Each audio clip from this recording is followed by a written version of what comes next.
Over the past 30 years, natural disasters in the Asian region have affected more than 400 million people and cost over $136 billion. But those are just numbers. Think about the reality on the ground during the 2025 Myanmar earthquake or Typhoon Yagi. Roads are gone, power is dead, telecommunications have completely collapsed. And right when victims need coordinated search and rescue efforts the most, our advanced technology fails. Why? Because it relies on critical infrastructure. I am Sajaral, and this is Hi, my name is Junsi. My name is Dean. Name is Pavni Sandeep Ramankar.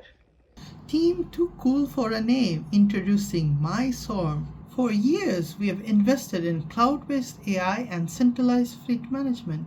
But when a typhoon wipes out the cell towers, those expensive systems become expensive bricks.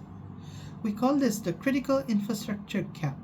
Why should life saving rescue coordination only work when the internet is perfect? Every victim deserves a fighting chance, regardless of the grid status. That is our mission. Aligning with SDG 9.1 for resilient infrastructure and SDG 3.D for emergency response, we are bringing the intelligence offline. Our problem statement is clear. Traditional search methods, manual sweeps, K9 units, are too slow for the critical first 72 hours of a massive regional disaster. Responders need autonomous aerial telemetry, but they cannot rely on LTE or satellite uplinks. Enter Swarm Rescue.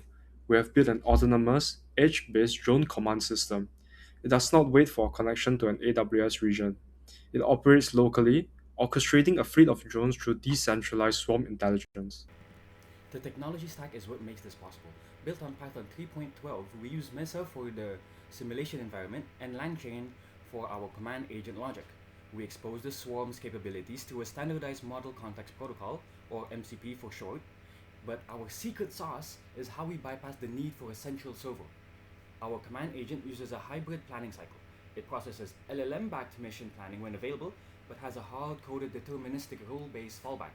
The mission never stops. Okay, so let's talk about the market. So, our serviceable addressable market comprises of state level defense agencies all across the ASEAN, like the AHA Center or the NDRRMC Center in the Philippines, or like National Defense Forces. When looking at the competition, commercial fleet managers like the DJI Flight Hub have good software, but the problem is they assume stable command and control architecture where if the signal is lost, the drones tend to return back to the base, whereas we are playing in a completely different zone where we win through the edge of autonomy. Our B2G enterprise model licenses this software directly to the mobile command centers of first responders.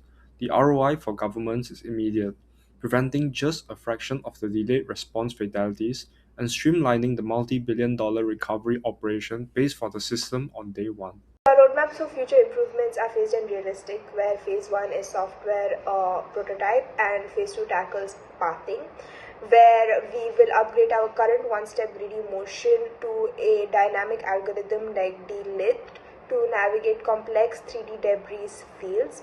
Phase 3 is hardware API integration, where we will move beyond dropping digital pins to commanding the drones to dropping physical prototypes like emergency medication or maybe Wi-Fi repeaters. We started this pitch by asking a fundamental question. Should a victim's rescue depend on whether a cell tower survived the storm? Our answer is an absolute no. We are Swarm Rescue. Help us close the infrastructure dependency gap, invest in edge resilience, and help us ensure that when the grid goes down, the rescue mission is just getting started.